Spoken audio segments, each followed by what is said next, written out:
Santapan Harian Selasa 3 Juni 2025.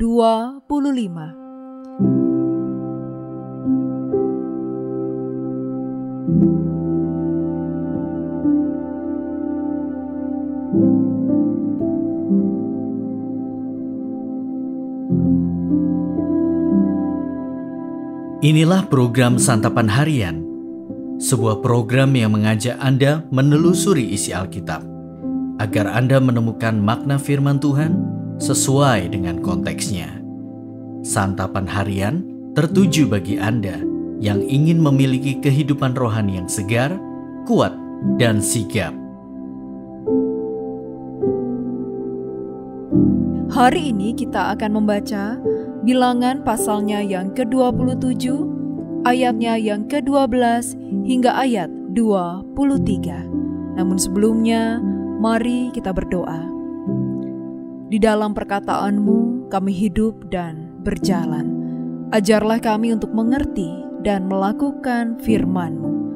Di dalam nama-Mu Kristus Yesus kami berdoa. Amin. Bilangan 27 ayat 12-23. Tuhan berfirman kepada Musa, "Naiklah ke gunung Abarim ini dan pandanglah negeri yang kuberikan kepada orang Israel. Sesudah engkau memandangnya, engkau pun akan dikumpulkan dengan kaum leluhurmu sama seperti Harun abangmu.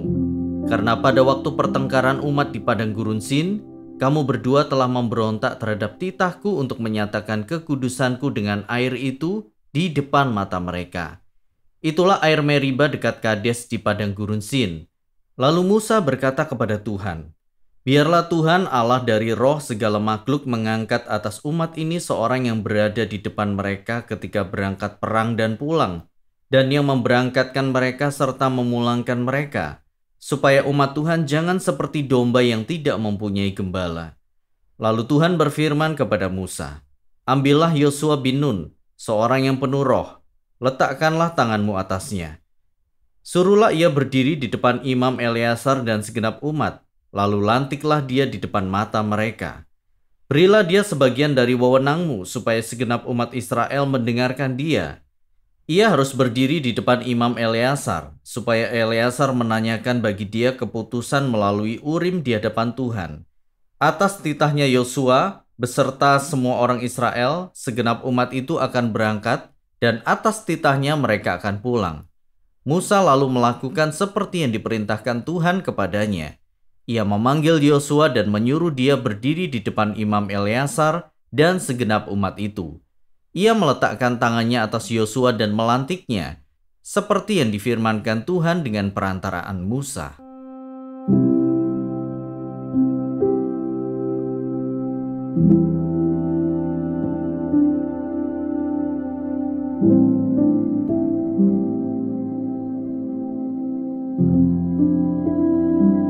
Sahabat Santapan Harian, seorang penerus yang mendapat keabsahan sangat penting untuk bisa memperoleh dukungan dari orang yang dipimpinnya.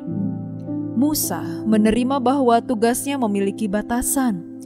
Musa harus memilih penerus yang bisa melanjutkan tugasnya. Musa tidak boleh menyeberang masuk ke tanah Kanaan karena kesalahan Musa dan Harun berkenaan dengan air Meriba. Tuhan yang murah hati memerintahkan Musa untuk naik ke gunung Abarim sebelum ia meninggal, supaya ia dapat memandang tanah perjanjian yang tidak akan ia masuki tersebut. Musa meminta Tuhan untuk mengangkat seorang pemimpin atas umat, supaya umat Tuhan jangan seperti domba yang tidak mempunyai gembala. Tuhan setuju dan meminta Musa meletakkan tangannya atas Yosua untuk melantik dan memberi wewenang kepada Yosua di depan segenap umat dan di depan Imam Eleazar. Imam Eleazar juga perlu menanyakan keputusan bagi Yosua dari Tuhan melalui Urim. Kemudian Musa melakukan seperti yang difirmankan Tuhan. Musa yang dihukum tidak boleh masuk Kanaan, tetap memikirkan masa depan umat dan meminta Allah memberikan penerus dirinya. Perhatikan bahwa Allah sengaja menunjukkan dua hal tentang Yosua. Pertama, Yosua diberi wewenang oleh Musa pada saat Musa meletakkan tangan atasnya. Kedua, Yosua adalah penerus yang dipilih oleh Allah sendiri, dengan Imam Eleazar menanyakan tentang Yosua kepada Allah melalui Urim. Urim adalah alat yang dipakai imam untuk bertanya kepada Allah. Dengan ini kita dapat menyimpulkan bahwa hal yang sangat penting bagi seorang penerus ialah memperoleh keabsahan dari Allah dan pemimpin sebelumnya.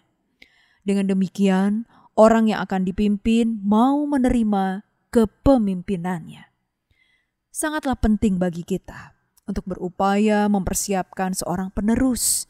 Akan tetapi, perlu kita sadari juga bahwa penerus tersebut bukan saja mendapat dukungan manusia, tetapi juga diperkenan Allah.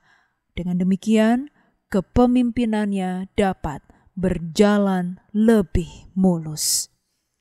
Mari kita berdoa. Bapa Sorgawi, ajar kami untuk menjadi seorang pemberi tongkat estafet dalam pelayanan kepada generasi berikutnya. Beri kami hati yang mau sabar dan tekun saat melatih dan membimbing mereka. Di dalam perkenanan-Mu, ya Kristus Yesus, kami memohon. Amin.